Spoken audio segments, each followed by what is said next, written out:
Global happenings today. We communicate, we analyze global news. Stay tuned. Hello and welcome to Global Happenings Today. We do have a trending news for you, and the topic reads: Fearless Bishop calls out President Buhari to declare his assets over the level of corruption and impunity in his administration. Presidency replies him. But before we go into the news proper and further analysis, we do like you to subscribe to our channel by clicking on the red subscribe button below. Beside it, you see a bell notification icon. Please go ahead, click on it to get notified as soon as you update our channel. Alright, let's go straight into the news of the day. The presidency has clarified that President Muhammad Buhari never promised to make his asset declaration public. This was revealed by presidential spokesman Femi Adesina at a book launch in Abuja. Adesina was responding to the position of Bishop Matthew Kukah, who was the guest speaker at the event. Femi Adesina said asset declaration was one of the issues he raised with Buhari when he resumed office. Kukah, a well-respected clergy and fierce critic of Buhari administration, had raised the issue while speaking earlier. Adesina, who reviewed the book, however, responded, "When I resumed work on June 1st, 2015, in a private meeting with Mr. President, one of the first questions I asked him was, this promise about public declaration of assets, when are you redeeming it?" And then he answered me, "Can you please show me where that promise was made?" He said he searched everywhere and there was nowhere the president ever said he would do a public declaration. Nigerians have been talking about Buhari's anti-corruption stance on social media. Adewale Samuel Adeosun wrote, Buhari administration came to power on three fundamental promises, which are corruption, security, and poverty eradication. But the truth is that they failed in all these areas. Mohammed Dama, I don't think Buhari truly believed he would be president. He thought he would remain a strong opposition force, a champion of the people, the anti-corruption crusader. Maybe he just wanted to be remembered as the best president we never had. Ikeche Oche, that's another person responding to what Nigerians have been reacting over this statement. He said you cannot have a wholesale looting of common resources and expect redevelopment. This is the fundamental problem with our politics and political economy, which is why the presidency of Buhari represents Nigerians' redemption from the stronghold of grand-scale corruption.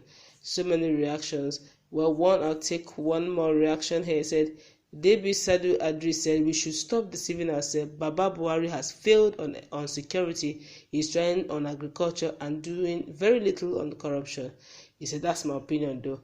One last one, he said, one Chijioke said the Buhari government is either blaming the past government than providing solutions. The administration is always reactive instead of being proactive.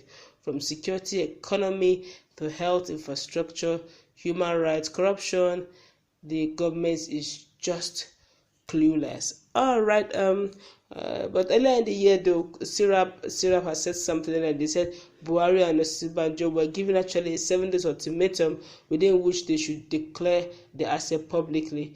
And this was made by Syrup, that's the Social Economic Rights and Accountability Project, that's SERAP, Syrup. On Saturday, just January 4th, earlier in the year, that's sometime very early in January 2020. But according to the organization, the country's 36 state governors and their deputies have all issued the same directive in the Freedom of Information request dated Saturday, January 3rd, 2020, and signed by Syrup Deputy Director Kolawole Oluwadare. Okay, that's how much we can take. You can see now that Nigerians, we talk, we do more talking, we do less working, and that's why the government of the day have taken Nigerians for granted. You can see that Nigerians are known according to, based on what we are seeing, the government of the day have gotten used to Nigerians ranting. We go on social media, we rant according to them. You can just imagine promises made, not one fulfilled. Yes, on the ground that President Muhammad Buhari happened to be a retired general, which means he knows what combatant is, fighting, and security issues, what it means, and how to go about it. So it shouldn't be new to him on tactics on how to curb the issue of insecurity. One would have believed that because Jonathan Goodluck Jonathan, which is the former president of Nigeria before President Muhammad Buhari took over from him, one would have expected that since former President Goodluck Jonathan has little or no knowledge on security issues, being that he was never a military personnel, although he was surrounded by chiefs of staffs, service chiefs and all that, they would have been able to, guard him properly and advise him properly on the issue. But then one, quickly jumped at the offer of President Buhari during his campaign promises that being a retired general, he knows what it takes. He has the onions, he's had capacity to bring down, every insurgent, every issue of insecurity. So Nigerians jumped at the offer and at the offer and said, look, we really need to curb all this issue of insecurity. But insecurity has never been these wars in Nigeria. Honestly, during the time of Jonathan, Goodluck Jonathan, we didn't have the likes of ISWAP. We didn't have like Asaruddin. Asaruddin is one of the newest, deadliest the terrorist group now we have in Nigeria. And theirs is on the hike. They kill every both cow. They kill everything and anything.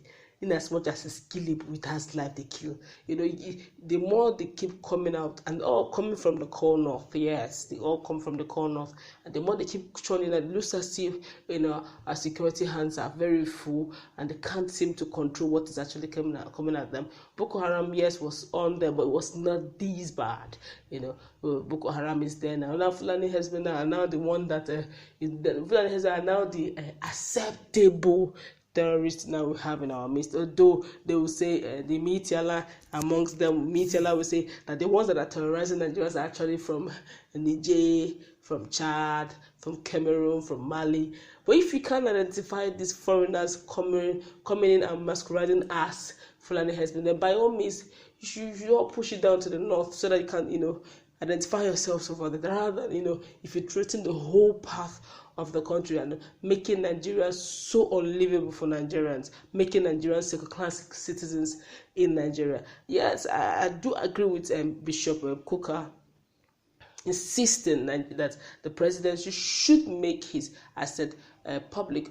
I don't even understand why a public servant shouldn't make his asset public. Sheyi Makinde, knowing what he's coming in for, as soon as he stepped in, he declared his asset. Yes, if you don't have any skeleton in your cupboard, why should you be arguing over asset declaration, public asset declaration? Are you not a corruption fighter? Are you not the champion of anti-corruption? Go ahead, declare it. Declare it. I have this. And let us compare and contrast. You making it private. You said you have written it somewhere, and you don't want to make it public, because which means by the time you're about to go, look, like one of the prominent politicians in Akwa Ibom, that's Goswe Akpabio, he said, "What money cannot buy, more money can buy it." Which means I'm just preempting now that if it doesn't make it public, which is very easy, to control, it's very easy to change and manipulate. All it needs to do is who is in charge of this, who's in charge of the first asset declaration I've made.